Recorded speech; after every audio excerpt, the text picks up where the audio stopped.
Hi, Algebra 2. At this time, I need you to get your notes out, pause this video, and get ready for a quick lesson before work time. Okay, hopefully your notebook is out right now. Please write down the learning target. The learning target for today is to use the X-intercepts, Y-intercepts, and end behavior to graph f of x. Pause the video right now and write that down. Okay, now what I want you to write down is the actual problem. F of x is equal to 2 times the quantity of x minus 1 squared times x minus 4. Pause the video and get that down. Next, I need you to step 1 is find your x-intercepts. So in order to find my x-intercepts, I take my factors, x minus 1 and x minus 4, and set them equal to 0. And those are my x-intercepts. X is equal to 1 and x is equal to 4. They're also the solutions of my function. So this is super small. So I'm actually, I think, going to go like this. And I'm going to go by 2's. So 1 is right here, and then 4 is right here. Okay? We learned in class about multiplicity of an odd function. So we know that's going to have a bounce. Whoopsie. Okay. Step 2, I want you to find your y-intercept. Well, how do I find my y-intercept? I find my y-intercept by knowing that my y-intercept is when x is equal to 0. So I'm going to do that over here. I'm going to plug x is equal to 0 into my function. F of x, actually f of 0 now, right, is equal to 2 times 0 minus 1 squared times 0 minus 4. So I just plugged 0 into my x's here.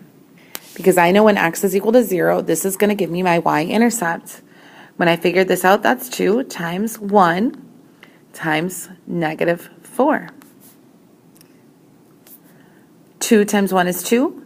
2 times negative 4 is negative 8. So I know my y-intercept is negative 8. So 2, 4, 6, way down here, negative 8. Okay. Next, what I'd like you to do is I would actually like you to make a table to find at least 2 other points.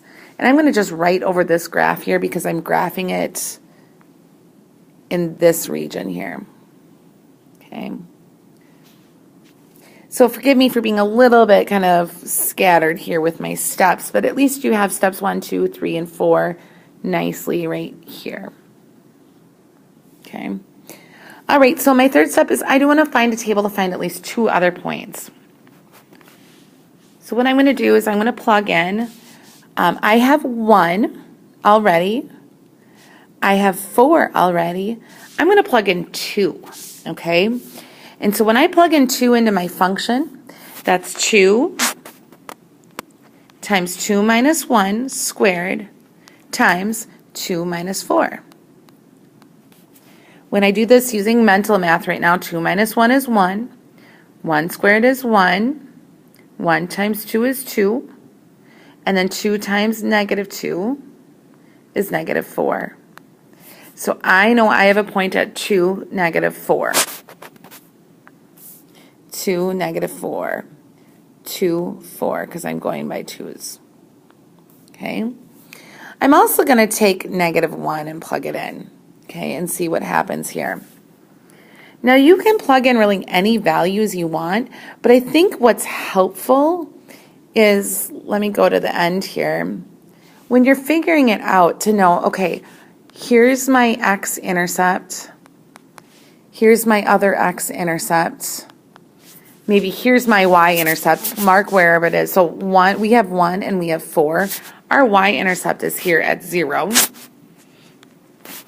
So maybe you pick a point right here to test and plug it in, and a point over here.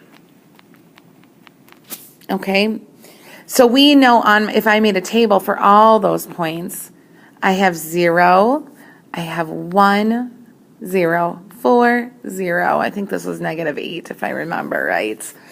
And then just pick another point in between 1 and 4, that's 2. And then here a point after 0 is negative 1. Or before, I guess, technically, right? So I'm going to go back. When I plug negative 1 in now, that gives me 2 times negative 1 minus 1 squared times negative 1 minus 4. And it's very scrunched, forgive me. But when I take negative 1 squared, that's 4, right? Because negative 1 minus negative 1 is a negative 2, and negative 2 squared is 4.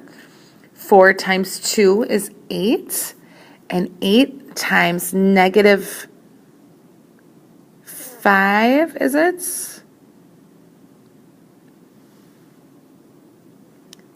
Is a negative 40. Okay, negative 40, which is way down there. Well, now I need to graph it. I need to think about the end behavior. And what am I going to look at for step 4? My A is equal to a positive number. So I know it's going to start going up. I'm going to connect my dot. Here's my first X-intercept. I'm going to kind of loop around and go up. It doesn't matter where you put the minimum point at this point. Mrs. Crepston and I don't care. What do I know about 1? We already talked about it. Because of that positive, I'm going to have a bounce there at 1. So which means it's going to come back down, and it's going to go all the way down because it goes way down to that negative 40, which you don't need to graph. And that's good for that first problem. Let me try one more with you, and then you can try one on your own and check with your partner to see if they got the same thing. Okay, so we have f of x is equal to 1/2 times x minus 2 times x plus 2 times x plus 4. Step 1 is find your x-intercepts and graph them. I'm not even going to show my work here. I'm just going to know that, I'm going to change my pen color. X minus 2, when I set that equal to 0, that's 2. 1, 2, I'll try to use this graph here. X plus 2, that's a negative 2 then. Negative 2. X plus 4, that's a negative 4, so 1, 2, 3, 4. Uh-oh. Let me erase that because that looks really sloppy. I'm going to see if I can get a tip that's a little bit thinner.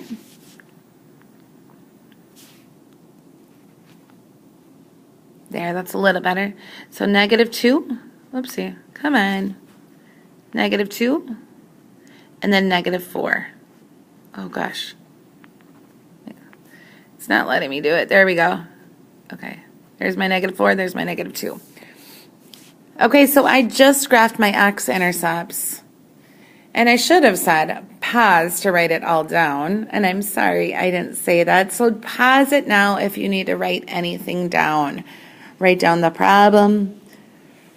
Write down whatever you need to do. Write down any questions that you might have, and forgive me. Step 2 is to find your y-intercept, and that's going to be when x is equal to 0. When x is equal to 0, I have 1/2 times 0 minus 2 times 0 plus 2 times 0 plus 4. When I figure this out, this is 1/2 times negative 2 times 2 times 4. Well, 1/2 of negative 2 is negative 1. Negative 1 times 2 is negative 2. Negative 2 times 4 is negative 8. So when x is equal to 0, y is equal to negative 8. So I'm going to go down 1, 2, 3, 4, 5, 6, 7, 8. Okay? Now make a table to find at least 2 other points. Okay, I'm going to do the table over here. Okay, so I know that I have a negative 4 and I have negative 2 right here. I'll highlight it. Right? Negative 4 and negative 2. Now, do I have a back button? Because I don't like how messy that is. But I'm going to pick a point in between negative 4 and negative 2, and that's negative 3. And I already have a point in between, and let me highlight it. I already have a point in between negative 2 and 2. That's this point right there. So I'm not going to worry about a point in between there. And now I'm going to pick a point at, let's see, one somewhere over here. And the easiest one to do would be 3, a positive 3. So I'm going to plug this in into my calculator is fine. I'm going to try to do it in my head with you here. So I have 3 minus 2, right? 3 minus 2 is 1. 1/2 of 1 is 1/2. So I'm not going to do that yet. 3 minus 2 is 1. 3 plus 2 is 5. So 1 times 5 is 5 times 7. I'm sorry. Now it's getting to me because it's in my head. 3 minus 2 is 1. 1 times 5 is 5. 5 times 7, right, is 35. And 35 times 1/2 would be what?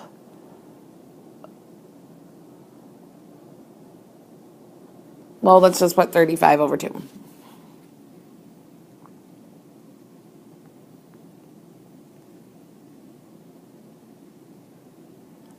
I'm trying to think in my head. It's going to be 15.5. Oh my goodness. How embarrassing, guys. Thank you for understanding. It's Friday, late, and I'm tired. So that's kind of off the charts there. That's okay. Not a big deal. And then let's check -3. Okay, so when I plug -3 in, -3 here is going to give me -5. -3 here is going to give me -1. So -5 times -1 is a +5 times -3 plus 4, which is 1. So 5 times 1 is 5, and then 5 times 1/2 is 5 over 2. Well, that's easy. 2.5 there. Okay, so I'm going to mark those -3 and 2.5. Okay, oops. Oh, it's not working for me very good. Okay, very well, excuse me. And then we also know at 3, we're at 15.5. So like way up here. Okay, and then finally, step 4 is your end behavior. So we know on the right-hand side, because it's positive, it's going to be going up.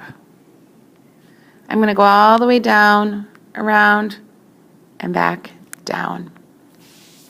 Just connecting those points. All right, guys. Any questions? Please write them down at this moment. Let's do one more together if you need help. If you don't need help, just stop and you can start working on the homework. Last one, step 1, find your x-intercepts and graph them. We're going to have an x-intercept at -2. Why? Because we have x plus 2 there. Oh, I don't like how it's -2, right? That's supposed to be at -2. The graph is so small. And then we have another one at 1. Okay, and then another one at 3. We want to find a y-intercept. So that's when it's 0. So 0.25 times 2 times -1 times -3. Well, -3 times -1 is +3. +3 times 2 is a 6. And then 6 times 0.25 is 6 over 4. And 6 over 4, if you divide by 2, gives you 3 over 2. Whoa. This is so finicky. And 3 over 2 is 1.5. So when x is equal to 0, I'm at 1.5 for my y-intercepts. Okay. Make a table to find at least 2 other points. I'm not going to do that at this point. I'm just a little worried some of you were getting a little off by that. So just know that, hey, look, this is going to end going up again because we have a positive leading coefficient. I got to loop down somewhere. I don't have a double bounce at all, or a bounce. To go up, around, and back down. All right, work on your homework now. Everything is on Schoology. The key is on my desk, so make sure you check that. And if you have any questions, write them down. And you can, Mr. Courtney will be back tomorrow. And so tomorrow we will collect your 2 book assignments, the one about writing equations, and then we'll collect the one from today as well. I hope everyone had a nice weekend, and we will see you tomorrow.